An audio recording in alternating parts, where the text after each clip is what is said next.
Welcome ladies and gents, Chris Andre here, Let's Talk Boxing. I finally managed to catch up with all of the weekend's action. It's been a manic period for me and it's going to continue to be moving forward. There's an awful lot of travelling involved with my work at the moment, so I'm finding opportunities to watch the boxing when I can, bring you videos when I can. Massive event of course this week, Tyson Fury against Francis Ngannou. The hardcores might not have bought into that specific fight, but it is transcending the hardcore boxing scene and the undercard is stacked. So we're going to bring a bunch of videos hopefully with regards to that event. For this one's for the hardcores. We're going to talk about some fights that took place over the course of the weekend, which may very well be significant in the future of their divisions, but they're not necessarily glamour names. We're going to talk about Jack Catterall and Jorge Linares to start off with.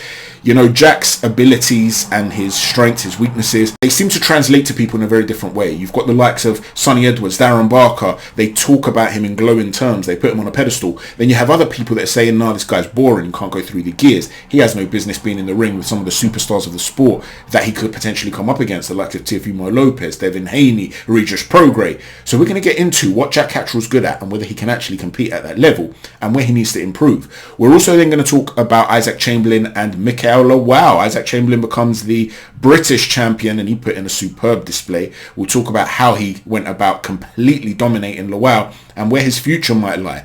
And then finally we're also going to talk about Alexis Rocha and the way he got beaten up by GIOVANI Santillan. Is there a new monster in the welterweight division? I've seen a lot of people on social media talking about him potentially getting in the ring with some of the top guys. There have been talks of Terence Crawford. People are throwing that name around. So we'll talk about Santillan as well, the strengths and weaknesses of that display. We'll start off with Jack Catterall. Most people, of course, felt that Catterall beat Taylor. That win, in some people's eyes, or what should have been a win, didn't age as well as many people felt at the time, because since then, of course, Teofimo Lopez got the better of Josh Taylor, and you always get that Monday morning quarterbacking type of thing where you look back in retrospect and people are saying, well, how good was Josh Taylor at that point of his career? Jack Catterall doesn't exactly look scintillating against other opponents. And when you look at a guy like Jorge Linares in his prime, you're talking about a wonderful fighter, right? The guy that fought Lomachenko, Anthony Crolla, Kevin Mitchell, Luke Campbell, offensively speaking, his attacking game was one of the top 10 pound for pound fighters in the world. I mean, it was just scintillating. What he could absorb coming back at him was a major problem. He just wasn't durable. He was chinny, and that is really what stunted his career. And that's not to say he didn't have a terrific career. He did, but it could have been an even greater career, right? Because you're talking about an arsenal, a toolbox that is full of skills that even top class elite fighters would be envious of. Wonderful feet, great balance, foot speed to go with the footwork. He could move laterally, either side, which a lot of fighters can't do effectively. He could fly off the front foot, the back foot. If you're going to hold him in the pocket, scintillating combination punching, accurate, varied. It was just beautiful to watch. But he'd been on a poor run of form, and as I've said, he'd always had issues with durability. He had been stopped. He could be hurt even in the lower weight categories, and there are guys that have gotten him out of there early. So when he's gone all the way up to fight Jack Catterall, people are saying, well, Jack's too big. Surely he should be putting Jorge Linares away. So the fact that he doesn't put him away then automatically leads to people saying, well, he underachieved compared to what I was expecting. Jack's overrated. And you then undermine the Josh Taylor victory and it starts this snowball thing. Well, let's talk about Jack. Jack Catterall is a very, very skilled and sneaky, crafty boxer. I knew that he was going to win the fight. I had no doubt in my mind. I believe that they picked Linares as a recognizable name in order to try and look good against. It was set up for Catterall to look good because at the moment, although he, in theory, most people felt he beat Josh Taylor, he doesn't have that marquee glamour around his name that some of the other top fighters in the division have. So he needed to make a statement to get those other top fighters talking about him. Because when you've got a guy this skilled and this awkward to fight, this difficult to tag, you end up being in a who needs him club if he's not got a belt and if he's not going to generate interest and he's not going to generate revenue. So it was set up for Jack Catterall. And whilst I had no doubt he would win the fight, there was a part of me that was wondering whether he would actually get the stoppage because he's not a puncher. And he's also not a guy who will set up destructive offense. He likes to outbox you. He likes to dictate from range. And if you are going to come in close, he's very, very good at spoiling, at being slick, at being awkward. And we'll talk about how he does those things. But he's not somebody who goes through the gears and breaking guys down. That's not his game. And so it ended up being a technical boxing match early on. And after a couple of rounds, I had it 1 apiece. And the corner of Catterall were telling him, listen, don't take any risks. Keep him at bay. He'll get frustrated. He'll start jumping in. We'll start capitalising on the errors. And you started to see that started to happen because Linares was then starting to get frustrated and looking to overreach. Now, Linares doesn't have the foot speed he once had. So getting in and out quickly enough to capitalise on some of the things Jack Catterall was doing was just not quite good enough. Now, in terms of what Catterall likes to do, he is, of course, out of that southpaw stance, and he likes to poke and prod and sometimes pummel with the jab too. He's got a very good lead hand, very tricky, and keeps you off balance. And what he tends to do is he comes quite low. So although he's a southpaw and he's taller than Linares, he was coming quite low with it, with his lead leg pushed out. And he's got his hand out and he's popping you with that jab, and he's got the backhand up. Now from there, he's giving you an obstacle. And he's saying, you've got to come through my front leg and my front hand, right? There's distance there. There's a barrier. You're not going to be able to just run in on me. So you've got two options. You're either going to feint your way in to draw a shot to come in close enough to then let go of a combination. You're going to have to reach in essentially to do that because my leg's an obstacle. I'm not going to let you walk in through the front door. You can take the outside angle on me, but we'll talk about how he takes that away from you in a second. Or you're going to have to find a way to throw a looping shot and come around, the long way around to enter the pocket.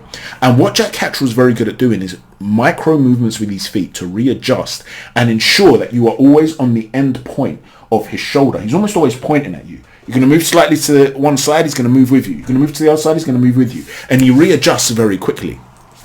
And so you've always got that barrier to overcome. Now, if you do come on the outside angle of him, because he hides behind that shoulder very, very well, if you do throw a shot, he'll dip forward. You'll often see him dip forward, hide behind that shoulder. And then from there, after he's changed that level, the back foot will swing around and he'll exit. So what he tends to do is change the level and then pivot out. Or if you're going to go down the route of trying to throw a wide shot to come around this way to come to him, what he tends to do is cover up the first shot, get low, and then pull out again. Or cover up the first shot and again pivot out. So getting him on that second phase is very, very difficult. He's slippery. He's fast. His feet adjust very, very quickly. And that's what enables him to be so elusive. Now, one of the problems that he has is because he's got quite a wide stance, and that wide stance works for him in terms of you not being able to come in just through the front door, like I said, because even that lead foot acts as a barrier. When he's going to throw the backhand, he can't step into the shot further because his feet are already wide. So imagine you've got narrow feet, right? And he wants to step in with a backhand. When that front foot then comes forward, as he steps forward, he'll throw the backhand. So he's stepping into the shot. Because his feet are already wide and he's already quite low, when he throws that backhand, he can't further extend his feet. Because if he further extends his feet, he's going to do the splits. He's too low. So sometimes he'll overreach. He leans his weight over that lead leg. And there's a slight delay when it comes to resetting and pulling out of there. Now, a prime Linares would have been able to take half a step back and come in quickly and start throwing combination punches. There were too many occasions, though, where he wasn't able to capitalize on that, where perhaps another fighter would have. But it's also quite hard to do that because with Catterall, he's very good at being able to keep you off balance and offset with that jab, whether it's upstairs or to the body. And if he finished on the jab, if he was to finish, say, with stabbing you to the solar plexus, it gives him more time to then pull out. If he's throwing the backhand, though, and doesn't finish on the jab because he's overreached, there was that opportunity there. And even then, when there's that opportunity, you're going to get one shot because, again, he'll change the level and pivot out, change the angle on you. He constantly readjusts to what you're doing. So, can Jack Catterall compete at the highest level?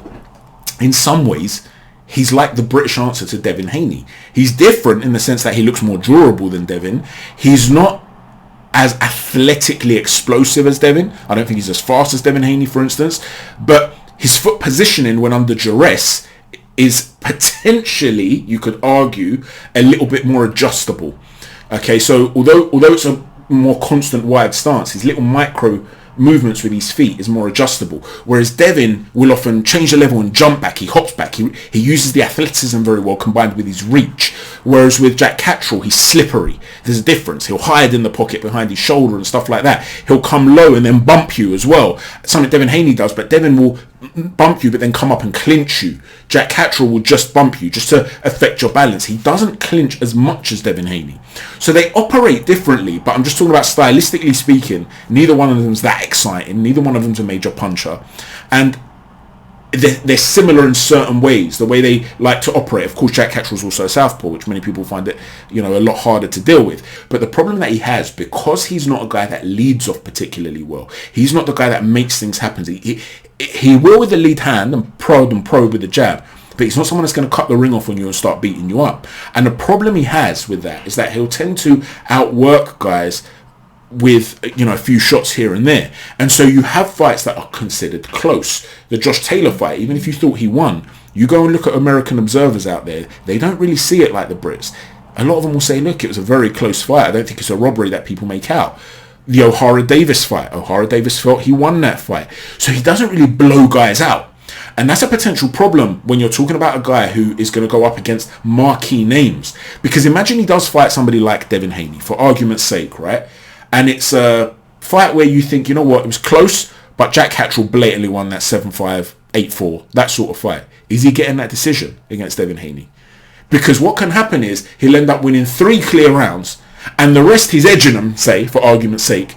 And people are going to say, well, it's not a robbery. If they're swing rounds, it could go either way. Now, I'm just giving you an example, right, of Devin Haney, but this could apply against any opponent. Teofimo Lopez, a big money opponent. And Jack Catterall, whatever you say, he may be British and the Brits back their fighters, but he doesn't have that big cult following like a lot of other British fighters do.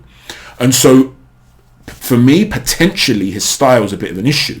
Now, the other areas, when he was hurting Linares, and he did hurt him on numerous occasions, you could see that he needs to work on his finishing. It's just not there for him. There were moments where Linares was doing something quite basic and just covering up and bending forward.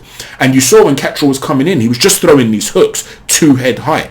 He wasn't really varying it up. You didn't see him take a half a step back, throw an uppercut. You didn't see him be patient, feint, pick out the body or anything like that. You didn't see him use any framing to really make sure he lands clean.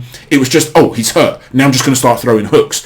And for such a talented, skilled, crafty fighter, there was a particular obvious lack of craft in the moments when he was hurt. Now, Linares did seem to get hurt quite often at the end of rounds, so maybe he didn't have enough time to capitalize. But by the same token, when those opportunities arose, I don't think he was as destructive. So what do I think of Jack Catterall? I think on any given night, he's a major problem for anyone in the division. And I wouldn't be surprised if he could beat anyone in the division on any given night. But I think he's going to have problems getting decisions against the marquee names. Let me know what you think about that. Moving on from that, let's talk about Isaac Chamberlain against MIKAEL LAWAL. Isaac Chamberlain is one of my brother's favourite fighters. And he was gutted because he wanted to go to the fight, but he got ill. He got quite badly ill for about a week and a half, and it's not like my brother to get ill, so he was fuming that he missed the fight, but he managed to get a very enjoyable night watching it on TV because Isaac Chamberlain put in a fantastic performance. You saw the difference in the fluidity of the two fighters. Lawal was quite upright, no special effects, as Floyd Mayweather would like to say, whereas Isaac Chamberlain was constantly on the move, his upper body movement, giving him different looks, and that destabilizes the target. It makes it harder to reach for him because you're thinking, he can move and counter me at any point. He was using the jab very well, varying it upstairs, downstairs, but he was beating Lawal at all distances, every range. From range or up close, he was still dominant. When he was getting up close, you could see he was lowering his level in the pocket, pinning the arms of Lawal and working from there. He was throwing this lovely double hook, where he was throwing a left hook to the body and then coming upstairs with a left hook. He was finding hooks around the guard. When he'd throw the right hook, he'd throw it and get a lot of leverage by bending off of the line, but he's also getting himself off the line to protect himself. And whereas Lawal was more upright in those moments, he just couldn't deal with that fluidity and movement and changing of looks and angles in the center of the ring.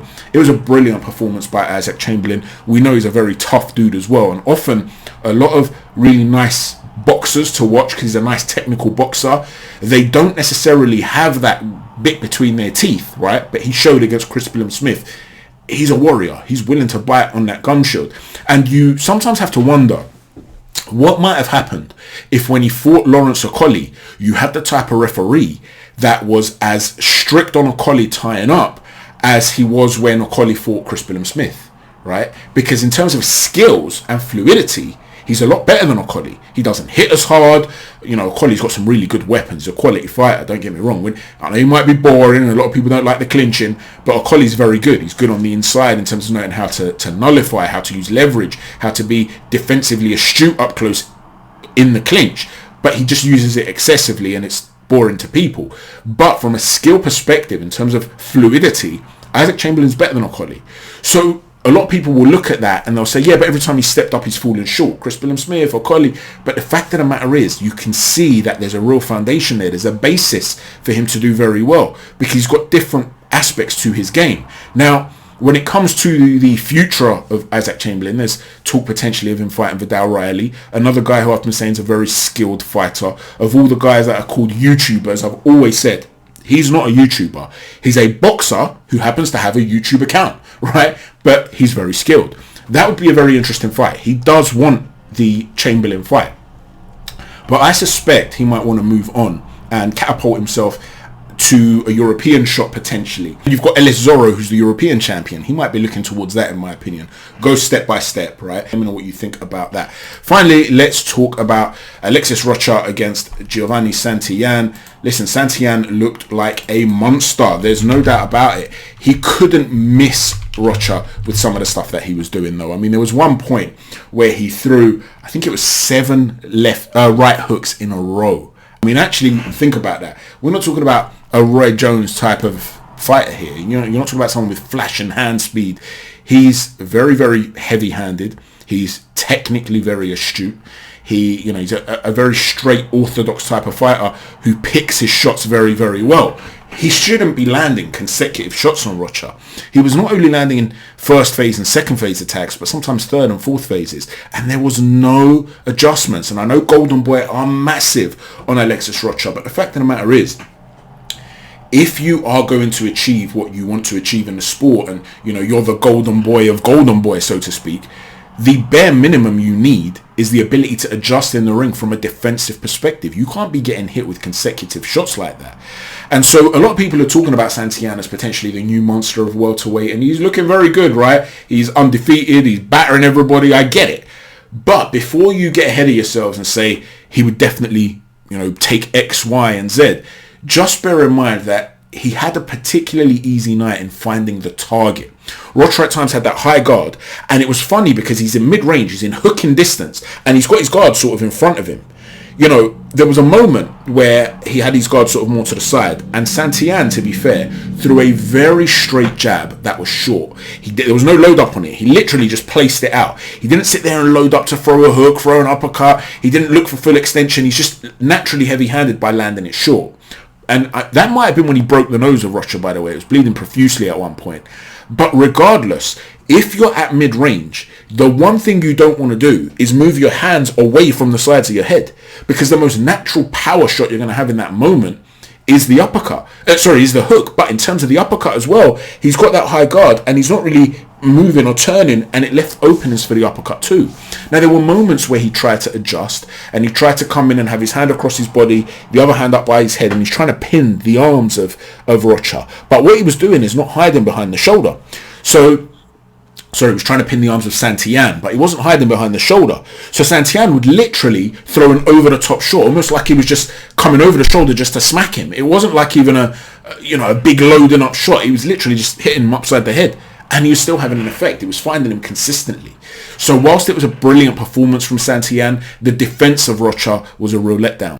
So whilst I'm happy to see him against any of the top 10 guys out there, I'm not ready to say he's going to be the new king of the division. He's exciting though. Gallo de Oro, the Golden Rooster. Let's see more of the Golden Rooster in there. Put him in against another top 10 guy. I'm more than happy to see him. Please let me know what you think about all the fights that we've spoken about. Talking about their futures too. Let me know in the comment section down below. Are there any stars in the making amongst these guys? Don't forget to hit the stiff jab on that like button, a right cross on the subscribe button, and an uppercut on the notifications button. Thanks for watching. Chat to you soon. Take care. God bless.